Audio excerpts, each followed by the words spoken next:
uyu mukobwa ibintu byose abikora buhoro buhoro, gusa nanone nubwo abikora yitonze usanga ari wa muntu wita ku bana akanabafasha kugeza aho ugashobora kwibagirwa burundu. Ni wa muntu utinya kubabazwa, niyo mpamvu iyo yinjiye mu rukundo aba yumva byamuhira bikagenda neza 100%.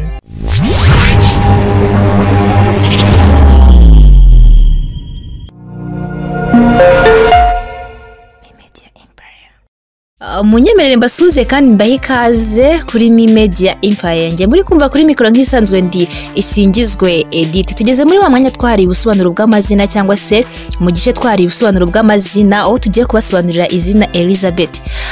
Ndeka nanone mikaze by'umwihariko abafite izina cyangwa se abitwira izina cyangwa se abahawe izina. Uwitwa Elizabeth wese aho uri hose ibyo urimo byose ndagusuhuje kandi guhaye ikaze by'umwihariko kubera ko uyu munsi ari wo wawe.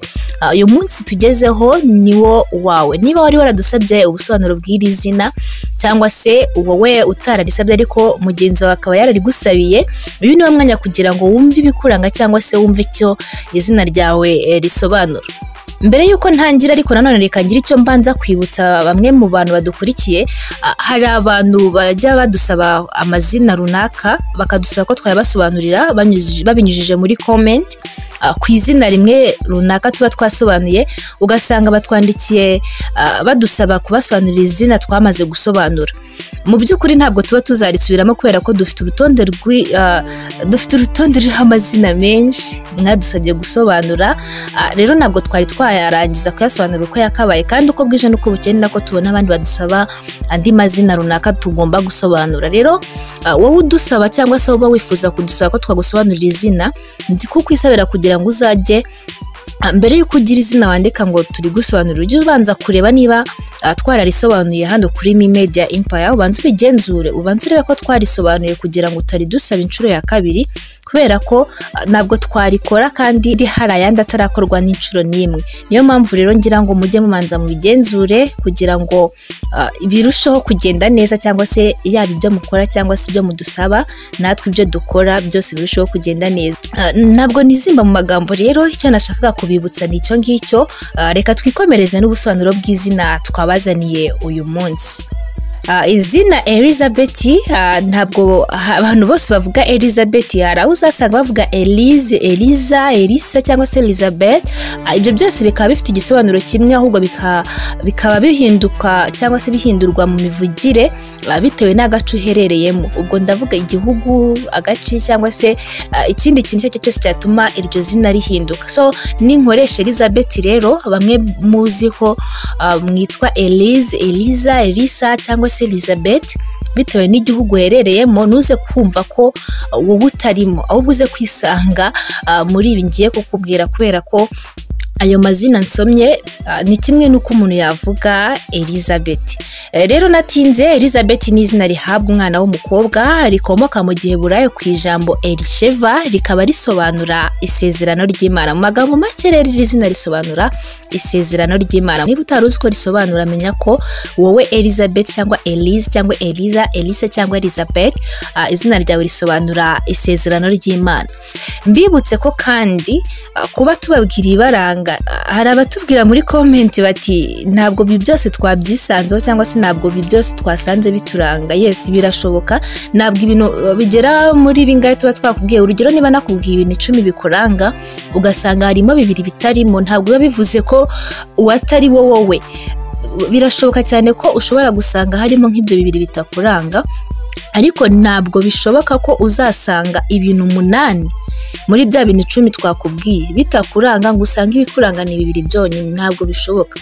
Kandi nanone birashoboka ko ushobora gusanga ibyo twakubwiye byose bikuranga. Rero bikunze kubaho gakeya ko ushobora gusanga mu byo twakubwiye mu mubare runaka usanzemo 1, 2, 3 mu byo twakubwiye biko bikuranga, ugasanga ibyo ngibyo 2 usanzemo cyangwa se 3 ugasanga ni bikuranga. Ntabwo bikuraho rero ko ngo ari wowe.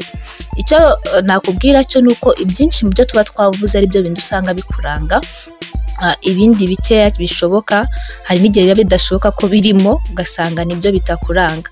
So rero kuba utabifite ntabwo bikuraho ko iryo zina cyangwa se ubwo busobanuro bw'izina ryawe ntabwo bivuze ko nyine atari wowe, ni wowe, kuko ushobora gusanga bya bindi uvuga ko bitakuranga hari undi Elizabeth wo mu gace runaka ubyifitemo cyangwa se biranga cyangwa se bimuranga. Rero reka ndeke gutinda, ibyo byose nagira ngo mbivugeho mbere yuko dukomeza kubera ko njya mbibona muri comment mwatwandikiye. Reka nikomereze rero mbabwira ibiranga abantu bafite izina Elizabeth. Ikintu cya mbere kiranga umukobwa witwa gutya cyangwa se umuntu wese ufite iri zina, impamvu mvuze umukobwa nuko iri zina rihabwa umwana w'umukobwa. Ikintu cya mbere kimuranga nuko agira impuhwe. Ni wa muntu usanga agira impuhwe ku buryo ashobora gukora buri kintu cyose abwiwe, mbese aba yumva nyine nta muntu yahakanira, aba yumva nyine ko icyo umubwiye cyose yakora cyangwa se yagufasha, akumva ko atashobora guhakana cyangwa se atashobora kuba yaguhakanira.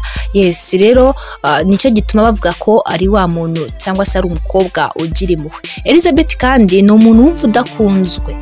Uyu muntu aba yumva ko adakunzwe. Niba uri inshuti ye rero akaba abona utamwitaho by'umwihariko, jya umenya ko nyine akubona ashobora kuba akubonamo inshuti idakwiriye, kubera ko ni wa muntu nyine yumva ko adakunzwe, we nyine abyifitemo, yumva ko adakunzwe muri we, kugira ngo rero umugaragarize ko bya bintu yiyumvamo atari byo cyangwa se bitari byo, jya umwereka ko nyine ko uri inshuti ye cyangwa se umukunze koko by'ukuri. Ntukamwereke nyine ko utamwitayeho. We niba wumva ko uri inshuti ye unamukunze nk'inshuti ye, jya umwereka nyine ko umwitayeho kugira ngo abashe kumva ko nyine akunzwe, kubera ko nudakora ibyo azumva ko adakunzwe muri we. Ari nayo mpamvu iyo uri inshuti ye nabasha kukubonaho ibyo ngibyo kumwitayeho by'umwihariko, akubonamo inshuti idakwiriye. Icyo cyari icya kabiri kiranga umuntu witwa Elizabeth. Elizabeth kandi ikintu cya gatatu kimuranga ni umuntu ushaka gufashwa buri gihe. Ibi ngibi biherekezwa no kuba ari umuntu ushaka gukorana n'abandi, kuko yikundira ubuzima bwo gusaranganya. Ntabwo nyine ari wa muntu wumva ko buri icyo abonye cyose cyangwa se icyo afite yakigumana wenyine, ahubwo yumva ko yabisaranganya n'abandi. Ikintu cya kane mu biranga abantu bitwa gutya ni uko Elizabeth yahisemo gukunda, cyangwa se iyo yumva agishaka kujya mu rukundo abishyiramo imbaraga ze zose zishoboka. Ibi rero bituma iyo agiye muri uru rukundo ugasanga ntibimuhiriye, nyine ni wa muntu ugira igikomere gikomeye cyane. Ntabwo nzi niba ariko arabivuga, nyine rwa rukundo yagiyemo rutamuhiriye, usanga agira igikomere gikomeye, cyangwa se agira igikomere muri rusange atazabasha gukira. Niyo mpamvu rero niba ugiye mu rukundo n'uyu mukobwa witwa Elizabeth, jya wirinda kumubabaza, jya wirinda kumukomeretsa, kubera ko ubwo aba yashyizemo imbaraga ze zose kugira ngo abashe gukora icyo ari cyo cyose agukunde. Rero ntugashake kumukomeretsa. Rero kuba Elizabeth afatiye umwanya akagushyiraho imbaraga ze zose mu rukundo, ni wa muntu ubura rero yatinya kubabazwa, akaba ariyo mpamvu nyine yinjiye mu rukundo aba yumva ko byamuhira bikanagenda neza 100%. Ikintu cya gatanu rero mu bintu biranga ba Elizabeth ni uko ibintu byose babikora buhoro buhoro, gusa nanone nubwo babikora bitonze, cyangwa se icyo akoze cyose kuba gikorana ubwitonzi, usanga ari wa muntu nyine uba ushaka nyine gufasha n'abantu, nyine akabafasha kugera ku byo bifuza kugeraho, ku buryo ushobora gusanga yiyibagiwe cyangwa se bya bindi ari gukorera abandi watabyikoreye, ku buryo ashobora kwibagirwa burundu. Gatandatu mu bintu biranga abantu bafite izina Elizabeth ni uko mu guceceka kwabo bigaragaza imico myiza no kwiyubaha. Nyine umuntu witwa gutya akenshi usanga afite imico myiza ndetse ari wa muntu wiyubaha. Rero usanga ari wa muntu udakunda gusamara, ahubwo ukaba wamusanga mu bajyanama cyangwa se ukaba wamusanga mu bandi ari kubagira inama, kubera ko usanga ari wa mujyanama ukomeye, kandi aho uzamusanga hose uzasanga ari umuhanga. Bityo rero usanga bamwe na bamwe cyangwa se bamwe mu banyeshuri bamwigiraho cyangwa se bamufatiraho urugero, yaba ari abamuruta ugasanga bo bari kumugisha inama. Ubwo ndavuga muri babandi baba batari abanyeshuri bagenzi be. Ubwo ku munyeshuri usanga abanyeshuri bari kumwigiraho cyangwa se bamufatiraho urugero, ariko abamuruta usanga bamugisha inama. Ibaze rero kugisha inama umuntu ukuruta no kubona ko afite ibitekerezo bizima kandi ari umuntu w'umuhanga cyangwa umunyabwenge ushobora kugana kugira ngo agire icyo akugiraho inama cyangwa se agire icyo agufasha. Nguko rero ba Elizabeth nuko bateye, ariko nanone ntitwagenda tutababwiye bamwe mu bantu babayeho. Ubwo ndavuga ni abantu babaye ibyamamare, baba bakiriho cyangwa se batakiriho, ariko bakaba bazwi ku izina Elizabeth. Hari Queen Elizabeth wa kabiri, wo yabaye umwamikazi w'Ubwongereza n'ibihugu byinshi byo mu muryango w'Abongereza, ibyo twita Commonwealth. Yabaye ku butegetsi igihe kirekire cyane mu mwaka w'1952 kugeza mu mwaka w'2022. Akaba umwe mu bamikazi rero bamaze igihe kinini ku butegetsi mu mateka y'isi. Hari kandi uwitwa Elizabeth wa mbere wa England, cyangwa se twavuga ko yari umwamikazi w'Ubwongereza, nawe kuva ku mwaka w'1558 kugeza ku mwaka w'1603. Ibyamamare ni byinshi rero, hari n'abagiye bagaragaraho cyangwa se bazwiho gukina amafilime, bitwa ba Elizabeth Taylor, aho yamenyekanye nk'umukinnyi wa filime ukomeye cyane w'umunyamerika mu mwaka w'1950 kugeza mu mwaka w'1980.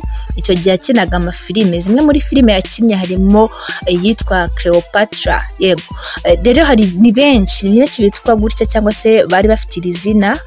Ubwo turavuga ku batakiriho kuri uyu munsi, ariko byagiye bigaragara ko iri zina ryagiye rihabwa bamwe mu babaye ibyamamare kuri iyi si. Rero reka nizere ko ibi ngibi hari icyo bishobora kugufasha cyangwa se bishobora kukugaragariza.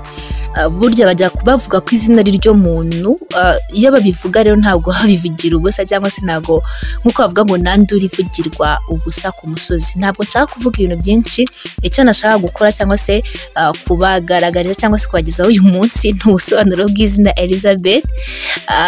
Ndanashimira cyane ko mwabanye nanjye muri iki gice twahariye ubusobanuro bw'amazina, mukumva ibiranga abafite iri zina. Ushobora kuba waryumvise atari ko witwa, ariko ufite inshuti yawe ubyitwa, ufite umwana wawe ubyitwa, cyangwa se ufite umunyamuryango wawe uryitwa. Ushobora kurimugezaho kugira ngo abashe kumenya uwo ari we, kandi bibashe kugira icyo bimufasha.